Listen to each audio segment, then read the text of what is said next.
Hey, I'd like to welcome you to another episode of Mission Matters.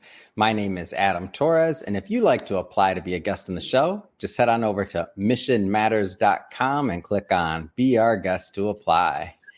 All right, so we have a very special episode today. For those of you that have been watching the show for a long time, you're probably saying, hey, what's going on? Normally there's like one guest on the show that's being interviewed, and where'd all these people come from, right? Well, today's a very special episode. We are celebrating the release of the Volume 6 of our Business Leaders Edition. And today we brought on some of the authors from that book, really as a teaser, as part of the promo, and really just to get you excited about this release. Just so you know, I'll be doing individual interviews with each author, where we'll be going through and learning more about their writing and really doing a deep dive into what they do, their mission and their business. But for today, this is a celebration. This is all about congratulations. And to all the authors on the line, hey, first off, I just want to say congrats on being selected for the book and congrats on the new book. We're live. Come on. All right. All right. So just to get us kicked off here, I will start off by let's do introductions for everybody that hasn't maybe watched some of the previous interviews or didn't catch those with some of the authors that are on here that have been on the show before. For example, let's start with you, Derek. We'll just maybe go around the room, but let's start with you, Derek. If I could have you introduce yourself and your business, please. Hey, absolutely. And thanks for having me here. I'm always super excited to talk with you, man, but it's great to be here.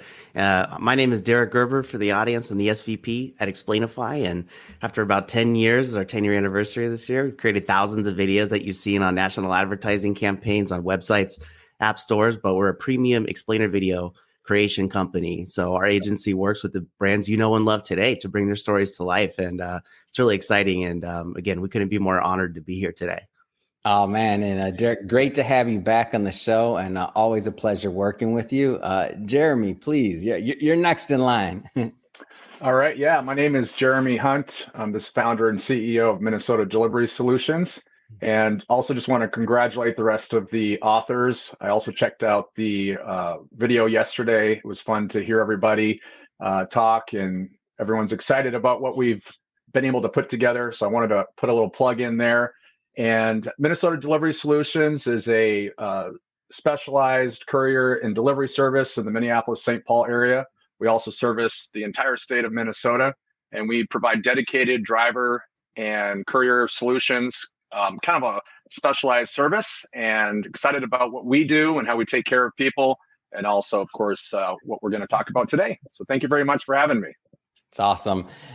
Larry, you're up next. Well, thanks, Adam. This is an exciting day, to say the least. So Larry Fallon, Chief Supply Chain Officer at EY, or Ernst & Young. And simply put, Adam, we keep things moving internally at EY. Obviously, everybody knows of our assurance and tax and consulting and transaction businesses, but behind the scenes, we have to keep things moving. So that's where I fit in to EY. Fantastic. And great to have you back on as well. Jason. Yes. Jason Shupp. I am the president of Ferguson Roofing. We are a contracting company that focuses primarily on commercial and residential roofing and other parts of the exterior facade.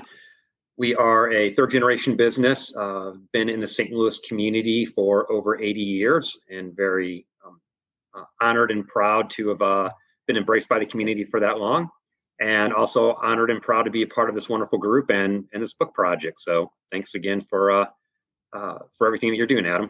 Awesome to have you. And maybe with this part of the intro, maybe a little round of applause for our fearless leader, Jeff, the director of publishing, for all the work he put together on this. Jeff, can't do it without you, man. Please. Thanks, Adam, and thanks to all of the authors for all of your hard work. This book really turned out amazing. We couldn't be happier, and especially, I think, very, very excited for the launch event. This has turned out to be a lot of fun. We're glad you could participate. I love my job. I love working with the authors. I have the special ability to have been an author in this book as well. And I'm just grateful for the opportunity to work with Adam and Schrog. It's been a wonderful experience. Yeah, it's great, and glad to have you here, and much needed, because with your addition and all your hard work, I mean, our community's grown. I feel like you're always pushing the envelope for the authors, a great author advocate, and it's just been a great experience. And so diving into this project, especially for maybe the new viewers that aren't too familiar with our book series. So what we do is we bring together top authors and top business leaders, and we have them tell their story. We have them tell their mission. We have them say, you know, what excites them about what they do, like what gets them motivated and fired up to go out there into the marketplace and really to make a difference. And the idea and the scope of this is that, you know, we all have something that we can learn from each other. We all have something to give back to the world. And our book and our book series is just one of those ways that people are able to give back and share their experience for the benefit of others. So just to get us kicked off here, I'd like to let's go around the room, or the virtual room here, and maybe let's answer this question. So what was some of the reason or the inspiration behind your writing and what you wrote? And Derek, not picking on you, but let's start with you again. Hey, thank you for that. I appreciate it. So this is Derek at Explainify again. I got to say, in the last couple of years of uncertainty, a lot of businesses struggling to still create revenue, and we weren't quite sure what to expect in the new normal 2.0, 3.0, 4.0. I've lost track, right? And given all the world events, yeah, I mean, still got to make business happen. And we want to be genuine about it. And we want to create insightful content that people can retain and take action on. And so when it comes down to it, if you want to generate more leads, if you want to build brand awareness or the best education programs, you need to create more videos, but not just any videos that are good and really bring the story to life, inspire some action. So again, for us to even be here, I mean, we've grown 400% over the last couple of years. And it's because these brands, these teams, they really trusted in us, and we couldn't be more grateful for that, to make these results happen for them. And that's why we've been able to establish really long-term clients that we just love and adore today. It's really an amazing experience that we get to do these things for our clients and bring their stories to life. And one follow-up to that, Derek. So, I mean, I've seen the videos, some of the videos that you've done. I've obviously seen the portfolio from the website and other things. And so and I know this is a huge question, but I want to keep it kind of succinct to this because I want the other authors to go too. But I want to give people a flavor for your type of work and to kind of understand a bit of it. So, like, what do you think are some of the good things that are the good qualities that should be in a video? And I know that's a big question, but like, give us some of the basics. I'll do it the Explainify way and keep it under a minute. I got to tell you right now, some people think they got to create 3-minute videos, 20-minute videos. And sometimes there's a place for long form content. There still is. But when you're quickly trying to communicate a message to somebody, anybody, what you're trying to do, we see 6,000 advertisements a day. So you got 7 seconds to really capture my attention. You got another 7 seconds to maybe retain me, tell me why I should really care. And then the last 30 seconds of this, if you got a 60-second block, you only got 45 seconds, right, to get this done, because the last part is an outro. So you got 30 more seconds to really deliver what I'm supposed to retain and remember. And so when you're interacting with video content, you're 600% more likely to take action and retain that information than if you were to just read a whole brick wall of text, or if you were to, divulge in some of maybe traditional ways of creating content that people skim over. So the videos engage people, kind of burn that into your brain a little bit, but it also goes an extra length and step to show you that investing in higher quality content really brings your brand to life. And that's representative across all our videos. So for us, you got to get in, you got to get it quick, you got to do it in a minute, and you're going to come here to come do it. We're going to do it the Explainify way. Yeah, and I can't wait for that follow-up interview that we're going to do here, because we're going to get into the weeds on this one, what people need to know about video. So great stuff there. Jeremy, please let's have you tackle the question next. So what was behind your writing? Like, what inspired it? Yeah, thanks so much. Well, one of the things that really was going through my mind before I agreed and decided to write it all was I've always liked to look at our lives and what we do as a story. And I feel like everybody has a story to tell. And I felt like, especially when I was contacted by Melinda, that it was something that was stirring inside of me. I've heard a quote, I won't remember it exactly how it's supposed to go, but you need to write something down when the pain of not writing it down becomes greater. Ooh. And I was at that point where I knew I needed to write. And even the getting it out was a form of, dare I say, therapy. I knew I had learned, and my life had been transformed by all the things that I had learned and applied to my life, and I had to get it out on paper. And I'll be honest with you, I know we work on computers these days, but if there was those images you see of the guy sitting at a typewriter with mounds of crumpled up paper that keep getting thrown in the trash can, that was me. But it really was because every word mattered, and every word represented something that had made a difference in my life, and it helped create transformation, and I just couldn't help it. And when I was contacted, I knew I needed to do it. So that's awesome. And story, I mean, it's been powerful in my life. I feel like it's powerful and on an essential theme in many people's lives, whether it's through, a book, whether it's through movies, a lot of different people digest and take in information in different ways. But when you say like the person in front of the typewriter thinking with the crumbled piece of paper, like I have the visualization right. First of all, but I get it, like, cause that's me as well.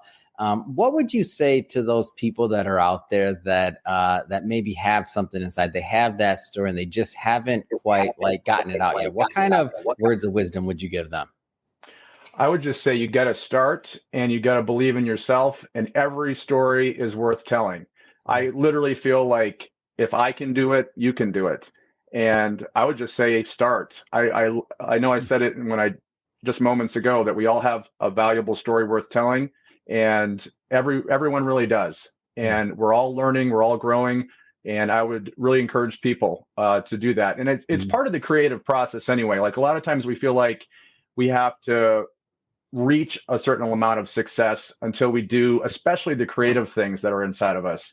And if it can be related to someone that's a musician, get out to that coffee shop and just play that guitar, because it needs to happen. And to me, that's what writing was. There was something stirring in me that felt like I was supposed to write. And I remember this past summer, I was flying into Phoenix, and I was reading a book that was transformative in my life. And it just came out of nowhere. I said, we're landing. I put the book in the seat back pocket in front of me. And I said, I guess I'm going to be a writer. And literally within a couple of weeks, I was contacted by Mission Matters. At first, I thought it was a little bit like, no, not me. This can't be right. But I was kind of following the omens, following the breadcrumbs, following my calling. And it has to start somewhere. So that's maybe a long way of saying, just get out there and do it. Oh, I love it. No, and I mean, whether it's writing, whether it's a lot of things, we hesitate in our life. I'll give you a funny one. So when I was younger, I remember being so scared to write and get things out there that I'd find new ways to procrastinate. I think once I even went to the store and I bought like a calligraphy set and like papyrus, like something ridiculous. And I'm like, probably my writing is going to be better if I know how to do calligraphy. I'm like, come on, Adam, can you find any other ways to procrastinate? So I'll take your words of wisdom there. Just do it, right? That's good. So, Larry, you're next. What inspires you, or what inspired your writing, please? Well, I wish I had the inspiration like Derek and Jeremy talked about. Mine might be a little bit more basic, but hopefully it's exciting to folks. I'm wrapping up 23 years at EY in June. And during that 23-year period, roughly half of it has been in this role of procurement and then supply chain. And over the years have run into hundreds and hundreds of peers. And procurement is seen as very dry. And how strategically important is it to a business? Obviously, finance, obviously legal, obviously risk, obviously marketing and branding. And procurement is known for saving money, cutting costs. So the question is that thing taken seriously enough where it gets a presence at the board level? Not a seat at the board, but a presence at the board level. And over the years have just, gotten more passionate about trying to elevate the brand of what we do at EY to the board level of EY, but also working with peers and discussing with peers the same thing that they're struggling with. So, over the last 3 years, 4 years, Adam, it's really been focused on what are the steps one has to take to break through to get that seat at the board level. because once again, branding and marketing and finance and human resources are more established organizations and have this broader strategic presence. So that was really the inspiration behind it, Adam. Yeah, Larry, and I remember your interview that we did very clearly, and one of the things that stuck out to me about it is that I guess kind of contrary to what you just mentioned is that there's a lot of people with messages or that put in. I mean, you put in over 20 years working in procurement and this vital part of an organization. And when I think about like the evolution of business and going back to some of the things we did talk about in our previous interview, like HR once didn't have really that much of a role in the boardroom. It was just this thing, right? Like where you had to hire people, right? And it had this different stigma. And it was only until, many years later that HR got that seat and that representation. But what I'm getting at is that there's a lot of people that'll watch this, and some of them maybe are in parts of the organization that don't always get all of the shine or all of the media, we'll say, or the attention, but they're vital components and vital pieces. And what you've done with your career is you've really leveraged your career, or at least for what I know of it, you've leveraged your career in terms of really becoming a thought leader in that space of procurement, not just at EY and being an advocate there, but as an industry and really getting a seat at the table overall and becoming and kind of transitioning, in my opinion, what I've noticed is it's transitioning from, and I don't know at what point in your career this happened, but transitioning maybe from looking inward at your part of the career and or yourself. And then at some point, like it changed and you thought about like, how do I become an advocate? How do I become a thought leader to help, others that are also in procurement, whether it's in EY or, just industry wide in business. So I know that's a long setup, but where I'm going with this, Larry, is, what would you tell people that are out there that maybe they may be in parts of the organization or an organization and they're thinking about, how to become either, I hate to even use the word thought leader, but they're looking at how to leverage, their knowledge, what they're doing, and to give back. So that's the main thing that you're looking to do and that I see you're doing in your work is you're leveraging what you've done and you're looking to give back, not just at your company, but to others that are in your role. So what kind of things would you tell to others that are maybe in those similar positions? Yeah, Adam, I think you hit the nail on the head. It really has become a passion for me over the last number of years to try to be a spokesperson for the procurement and supply chain industry.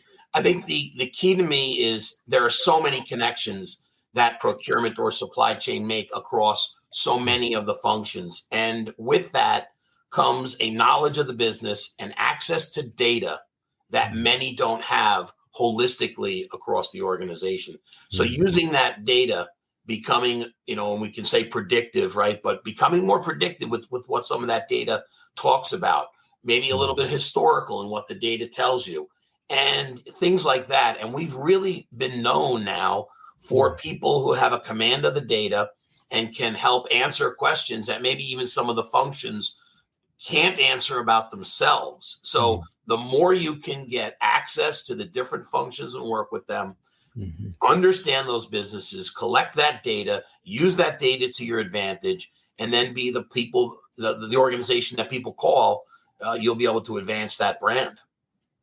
Yeah, it's great. It's great advice. And can't wait to dig deeper into your writing as well on our follow-up interview. I'm going to have a lot of fun like we always do. Look forward to it. Thanks, Adam. Jason, turning the question on you. So what inspired your writing in this most recent release? And let me hold it up again, just in case people didn't remember seeing it.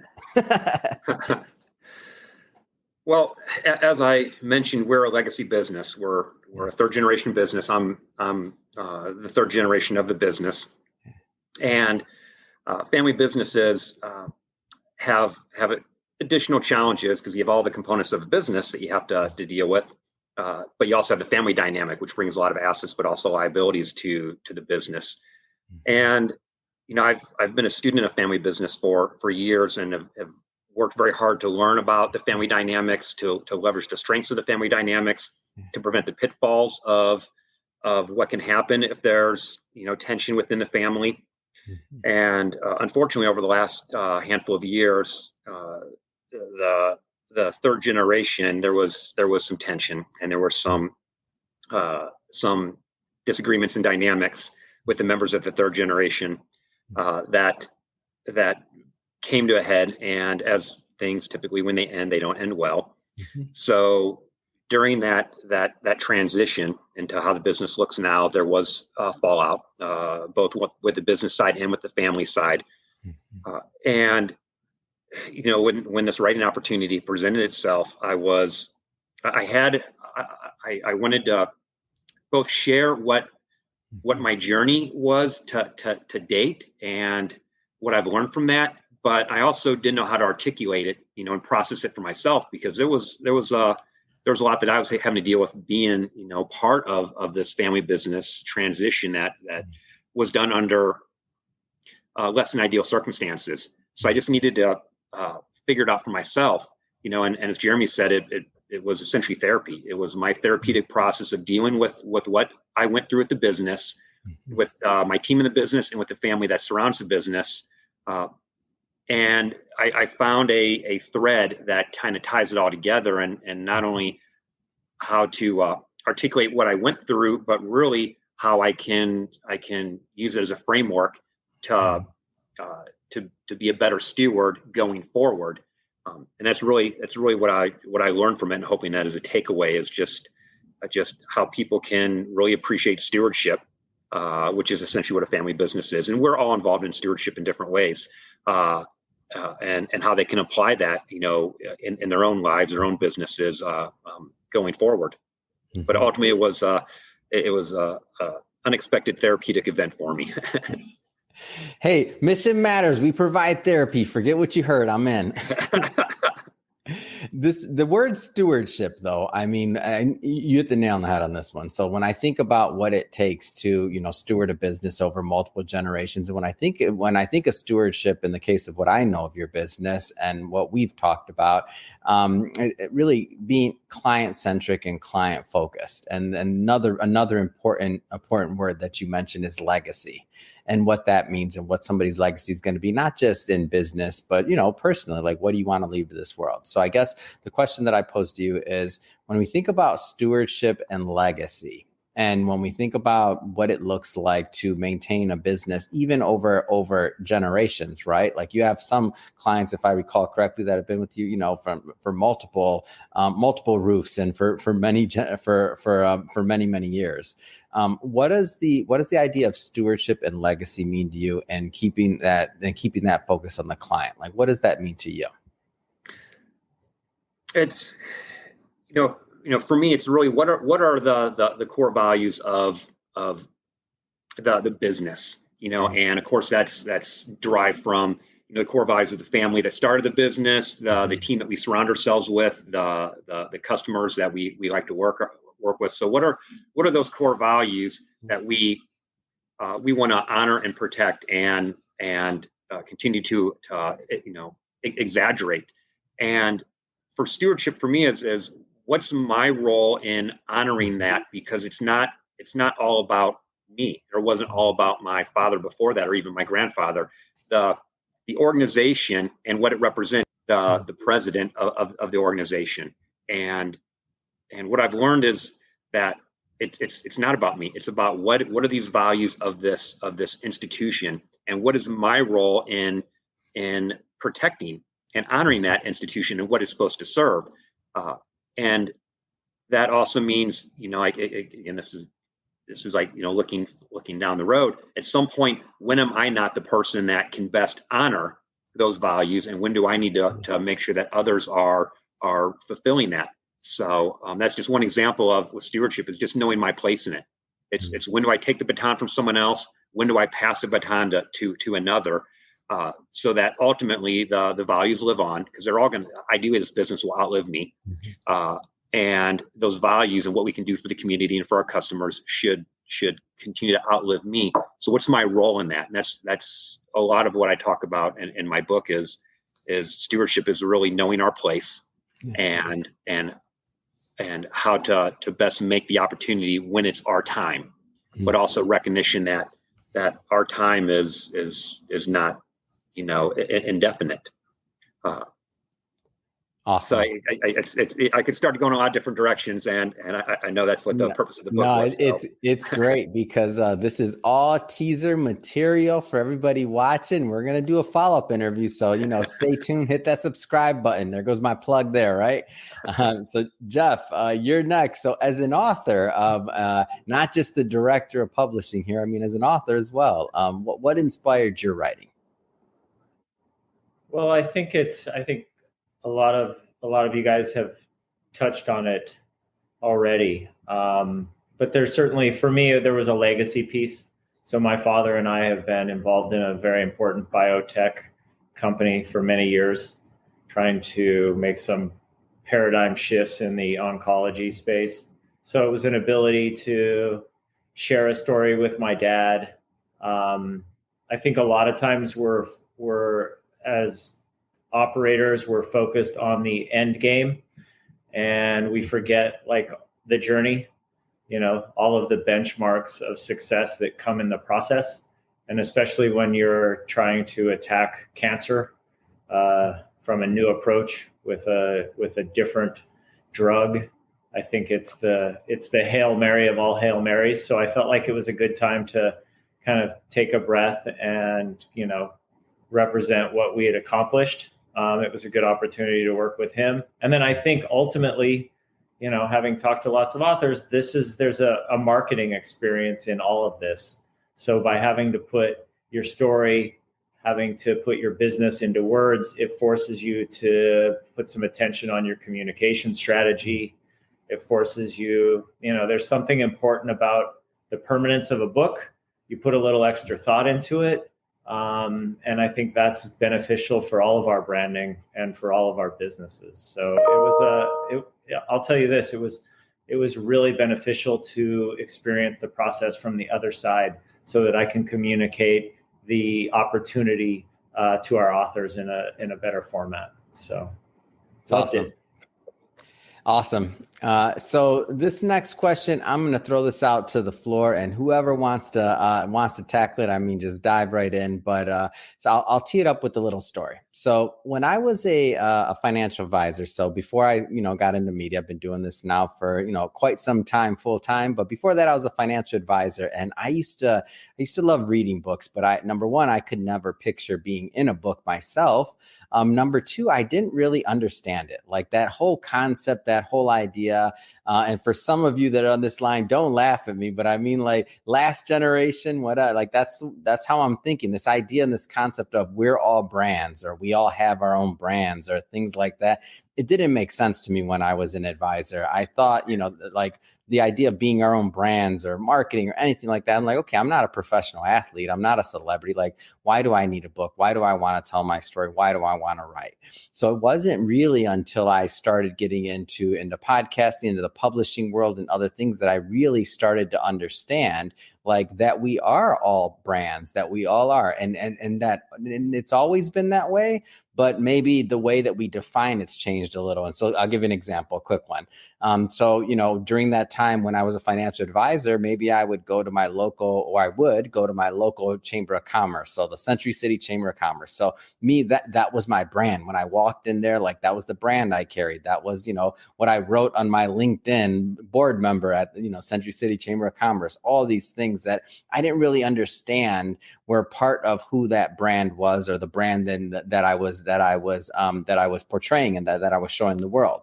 So when I added this component of the book, and when I added this component of telling my story, like some things changed for my brand. The first thing that happened was, obviously it got bigger, and it wasn't like this thing though that I thought it would be. I thought it would be like, I'm just sharing my story and I don't want people to say it's this like, oh, look at me type thing. It was more like, I just wanted to share my story. I was writing about finance and the things that I knew and I wanted to help. And that was what I did it for. And based off of that, I feel like enough of an audience, enough people read that story and it resonated with them, and they connected, and the rest is history. I mean, that's what kind of took me down this path. But I'd be interested to have the group or for others to weigh in. Like, what's your concept of this? We're all brands. Like, what's your stance on that? Whoever wants to jump in first.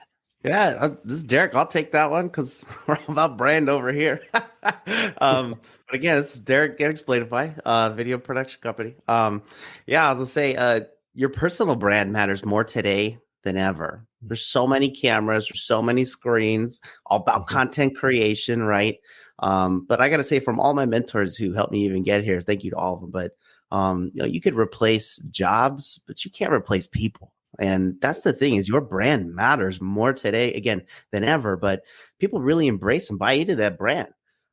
If they know you're a hustler and you're going to go get it, like, they're going to trust you with the next big decision. They're going to trust you when you go to your next job and call you back and say, hey, that's my guy. So like, that is like so important today, is to build that trust. And with all the attention to social media or screen time or whatever it is, right? That's only going to get amplified as we move forward. And new technology advancements bring short form video content to life even faster. So again, we're all our own content creators and brand makers, but there's a 50% science to doing the job right. And then there's the other 50%, the feng shui, the art form of how you do it. That's your brand. And that's what I want people to focus on. And that's what I'm getting from what you're saying, is it gets me pumped up, is that that second half of it is something that people traditionally have not always looked at. Now it's like becoming more of the, okay, great, you could do the job, but how are you going to do it? That part matters. That's the thing that's uncovering today. And I love it. It's awesome. Anyone else want to weigh in on that one? Yeah, Adam, if I can jump in, Larry Fallon again, EY. We have a saying in the supply chain services practice where we say, no brand, no future. And wait a minute, Larry, that's harsh, but I got to remember that one. No brand, no future. No brand, no future. Wow. And really what that means is two things. Number one, we are striving to make sure that people in the supply chain services team have their own brand, have their own personal brand, have their own accomplishments. Not everybody has to write a book. Not everybody has to make a speech, things like that, but they have to have a brand, because when you advance the supply chain services within EY, as I described earlier, the stakeholders, the business partners, have to see that you're bringing something different to the table. Once again, it's elevating this whole supply chain function. It's getting that board seat, but it starts with the people having their brand to convince the stakeholders, the sponsors, the business partners that you have something unique. So individually, their brand, and then that builds the brand of the supply chain services practice. So no brand, no future of the supply chain services practice, no seat at the board, no visibility at the board. So we've been living to that, Adam. So I think your story resonates big time. Man, that's awesome. No brand, no future. Jeff, can we take that one down? That might be part of our our pitch going forward. That hurts, but it's true. It's true. And then I guess something that's been on my mind a lot is that also no brand or not doing things, whether it's, again, doesn't have to be publishing books, but for many it makes sense. But whatever it is that you're doing, not having a brand even, right? That's a brand. That's a brand. That's something in itself. So not participating in those things may send incorrect messages that aren't always true as well. Anyone else want to tackle that one? This is good. I'll chime in here real quick and just say I love the concept, because it really forces us to live with intentionality. And if we don't see ourselves as having our brand, now I honestly never thought about it in terms of a brand. Like I said before, I look at life as a story. How do you want your story to be written? If you could write your own story, which we are all writing our stories every day in the way we live our lives. So I definitely like that concept of branding ourselves. And that's something that nobody can take away from you. You can be removed from a position, something can happen to the economy, but when you have a life story, a brand, a mission, of course, which is what you're all about and what Mission Matters is all about. And I love that, because it really forces you to ask the right questions and get the answers. And I know a year or two ago, while I always thought I had a mission, but kind of got a little bit lax about it, whether it was due to life situation or whatnot, it kind of forced me to start asking those questions.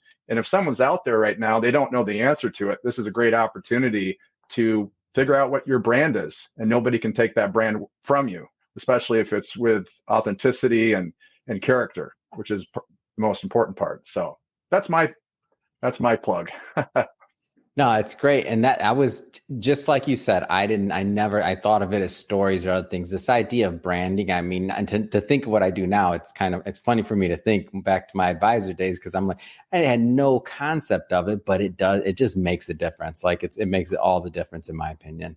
All right. So I'll leave it open for a second. Anybody else or move on? Yeah. This is Jason. I'll, ultimately echo a few things that the other said. It's interesting that, being responsible for an 83-year-old brand, I think about that word all the time because that's what we're supposed to do, is protect the brand, protect the name, protect the legacy.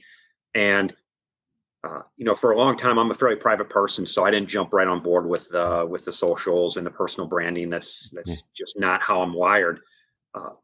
But it is important these days to actually, start to peel back the layer of a company brand and realize that it's really just made up of people. And so what really are those core values and essential elements of the people, particularly as the leader of the business for now, that's as important to put out there. Am I actually the person who is living the brand, the values, of the brand? And it's something that doesn't get its attention as it should. Of course, certainly is now, because it's much more of a movement, but it's something that I've been wrestling with and trying to get more on board with, to make sure that, I feel that I am that authentic person, but I don't make the efforts that I should to convey that out to the public at large, which is seemingly more what's required and asked of the public, to have that kind of level of transparency, at beyond just the actual institution itself. So it's good that there's mechanisms like this to help us do that. It's awesome. All right. I was just gonna jump in and kind of echo the thoughts. I think Jason touched on something that you and I've talked about, which is the fact that it's a generational thing to some degree. So, my generation, the internet didn't really pop off until after college. So, the idea of self-promotion and personal branding, I think for a lot of people who have some amazing careers, is a little bit of a foreign concept. We used to focus on building our brands, on building our companies, on managing our people, and we didn't pat ourselves on the back. We saw that was almost frowned upon. And I think the world has changed. It's obviously different for my kids. It's their go-to. And what we've realized is that we have to get more creative. And that's where that's where this book fills the pocket so brilliantly, because it checks those boxes. It allows you to do the self-promotion, I think, in a way that's still humble. And it also allows you to check the self-promotion boxes without having to spend a lot of time being a social media expert, because we still have primary jobs, right? Yeah. So. Yeah, that's right. So full disclaimer for everybody watching, everyone here has jobs and businesses. So we all work. We don't sit on this all day. And the word that you said here, and something that we talk about all the time as well, Jeff, is really this idea of community. So just like the concept or the idea of brand, I feel has changed. The idea of community has as well. So, I won't go too far back, but if I don't get at least one, Henry Ford reference in here, I'm from Michigan, so Detroit. So got to get at least one reference, right? So we look before the Model T and the idea of community before people started driving or anything like that. It might have been, your very immediate neighborhood. And as people started moving away, from home, other things like that, going to college, and as just the dynamics of our cities changed and where we work, this concept of communities changed as well. And then now we go a little bit further and way further, right? We're not going to do a whole history lesson here, but we go way further and look at what's happened. For context, for everybody that's watching this or listening to this in the future, we're recording this in April of 2022. So lots of change over the last couple of years through the pandemic and otherwise, right? A lot more people are connected, not just locally through technology, things like Zoom or whatever platform somebody's using, but also just worldwide. So this idea of community, and Jeff and I talk about this at length often, and how we bring together our author community and how we get people to interact and get to know each other and have that feel of a community, where it would not have always happened, like the crossover, the change from somebody, whether it's state, whether it's demographic, whether it's age, whether it's socioeconomic status, like accomplishment in business, like whatever all these different things are that sometimes I won't say separate people, but let's just say they just don't cause people to come together for whatever reason. So the idea of these books, and one of our missions, is really to bring together this community and these community authors. And looking back, so I did a post on Instagram actually today, or it might have been yesterday, and it's because it came up on the old Facebook feed, and it was from our very first book. And when I look at that, I'm like, wow, like our author group, when that first book came out, we didn't have a website. We didn't have, I think we barely had a deck that just kind of pitched the idea of what we wanted to do in building a community, to bring together leaders to share their stories and to get them out there so that others could benefit from it. Like, to even just that concept. So now, we fast forward, I don't know, 5 years later, we published, we have over, 200 people in our community, and we're continuing to build that community and to find new ways for everybody to be able to interact and to be able to give back to the community. And this isn't as an organization or just as a company. This is really just trying to create opportunities for others to connect with each other, because, all of us as humans, we want some form of connection. So in weighing in on that word community, I guess what I'm looking for here is, like, what is community meant to you in your life? And what do you think that means kind of going forward? Whoever wants to jump in on that one. I know that's a big one. I want it. This is Derek at Explainify, because I got a Ford reference for you. Oh, come on. Let me visualize it like this. That's the way to my heart. I love it. Go ahead. Cars. I'm just looking out for you, man. Having too much fun here. I got to say, there's a story about how back when the Model T was being produced, there was a byproduct of coal. And instead of just throwing it away, they found a way to monetize it, and it turned into Kingford's charcoal. So when you're making the, innovative next thing in your world, and you're grinding towards that, right? There was a community around that was like, hey, maybe we can find a way to monetize that and create a supplementary form of income. And like that drove a lot of the additional revenue that they needed to continue to expand and make Ford what it is today. And so even from that perspective, you're working on something right now in the audience, whether you know it or not. You're producing your own byproduct on the side. What is that value? I was in software and technology for a little over 10 years, and talking about very dry, heavy, complicated things. Okay, I mean, it gets pretty dense at that level. But what I found myself doing naturally was creating explainer videos.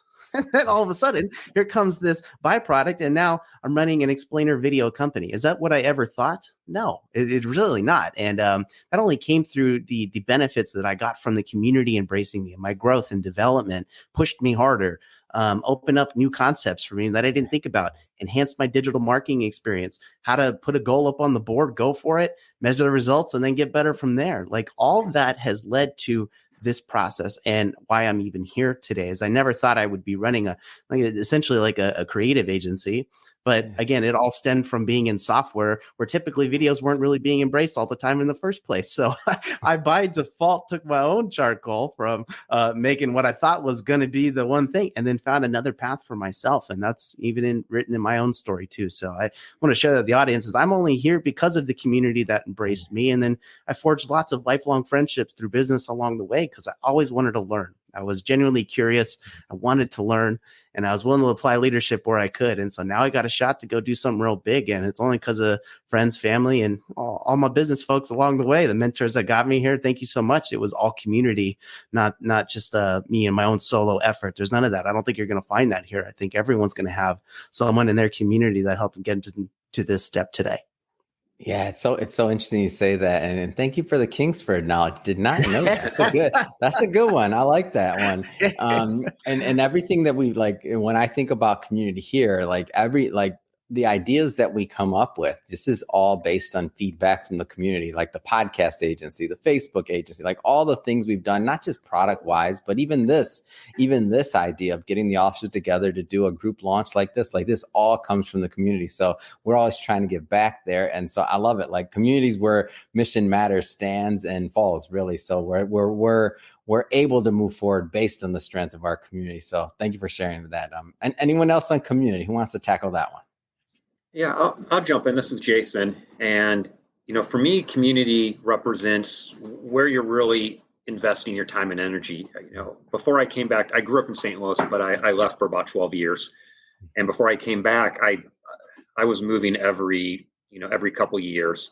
So I never, I had relationships that developed, but I never was really entrenched and invested in any of the given communities, whether it be the geographic communities or the people in those communities, because I was relocating so much by choice.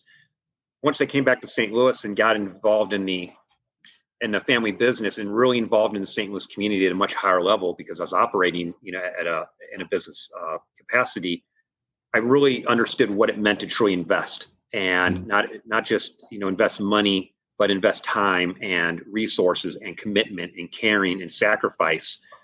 And that to me is what community is. And that can then be, again, whether it's geographic based or whether it's a community that's being developed through Mission Matters, it's where you actually put in your money. But again, money can be resources, time, energy, sacrifice, discipline, effort, whatever it is. Where are you actually investing those components, and what people are you investing in? That becomes your community, because now you're taking care of them, and you're not just part of that community by name only. You're really invested in trying to see the best for those in that community and whatever the mission is to be served. And that's a lot what defines my philanthropic efforts, is really, where am I really investing myself? That's my community. And so it's one thing just to say, yeah, I support this, or I stand by this, but it's another thing to really invest yourself in that, and then it truly becomes your community. It's awesome. All right, so we got time for one more. Anyone else want to weigh in? And for the audience, by the way, we're cutting this short for a reason. We're going to do individual interviews with each one of these authors. So if you're like me, you're excited and you want to hear more and you want to learn more about each and every one of these authors. And don't worry, we will. But this is our hook for you. We want to get you hooked, not just on the authors, but go grab us a book. Go grab a book. We do sell books as well. It's okay. We'll have the links in the show notes and all that, so you can also read the author's writings.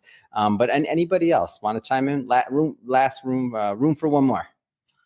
Yeah, Adam, Larry Fallon again. Just quickly, community and values. We used the word values earlier, and they just go hand in glove. I referenced before being with EY for 23 years, and Derek talked about the community and how he got to his point. The community within EY, the values that we all share internally, building a better working world, and so forth. It just, leaves you with this feeling of you're going to push, you're going to drive, you're going to try to accomplish, and you have the support to do that.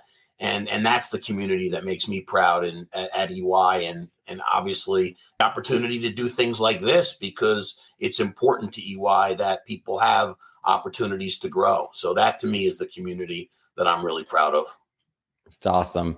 And as a sign off, let's do this. I know there's individuals that watch this that want to learn more and want to hear more from the authors. So let's go around the virtual room and leave some contact info. So Derek, maybe start with you. All right. Well, again, hey, thanks for having me here. It's been super fun. But again, Derek Gerber, SVP at Explainify. Thanks for giving me a couple minutes of your ear for today. But if you want to learn more about creating video strategies that work, just head to our website, explainify.com. Follow along on social media for everyday tips. It makes it super easy. Get on the newsletter. We'll send you the blueprint to success. Just follow along and you'll get that for free. But thanks so much for having me on the show today. It really means a lot. Awesome. And Jeremy, please, how can people connect? Thanks, Adam, and fellow authors. It was great to be on the show today. And again, Jeremy with Minnesota Delivery Solutions. You can check out our website at MN, as an abbreviation for Minnesota, mndeliverysolutions.com, or you can throw me an email at Jeremy at that same URL. So thank you very much. Fantastic. And Larry? Larry Fallon at ey.com. or look up ey.com and look me up there, or LinkedIn. Fantastic. And Jason? And a good way to connect with me, email is great at jshupp, S-H-U-P-P, at fergusonroofing.com. You can also find me on LinkedIn in an effort to continue to focus on my personal brand. I'm making a concerted effort to be much more active on that. But those are the two best ways to get a hold of me. Awesome. And we're helping with that, Jason. We got plenty more content coming from you for you to post. So excited to continue on that journey with you as well. And Jeff, please. Well, thank you guys all for being here today. This has been an amazing experience. You can find me on LinkedIn. You can also email me directly at jeff@missionmatters.com. If you're interested in being an author, send me an email. Let's talk. Favorite part of my job is the author communication process. I get to learn on a daily basis, and I learned more today. So thank you guys. It's awesome. And to the audience, we'll put all that information in the show notes so you can just click on it and head right on over and connect with the authors. And if this is your first time with Mission Matters or listening to one of our episodes, just to let you know, we're a platform that's all about bringing on business owners, entrepreneurs, and executives and having them share why they do what they do, what's their mission, like how are they giving back, and what are they doing to go out into the world and make a difference. If that is the type of content that excites you or motivates you or gets you fired up, we definitely invite you to hit that subscribe button, because we have many more mission-based individuals coming up on the line, and we don't want you to miss a thing. And to all the authors, one last round of applause. Come on. Congrats again. Volume 6. Woohoo. Come on. All right. And to the audience, again, have a great day.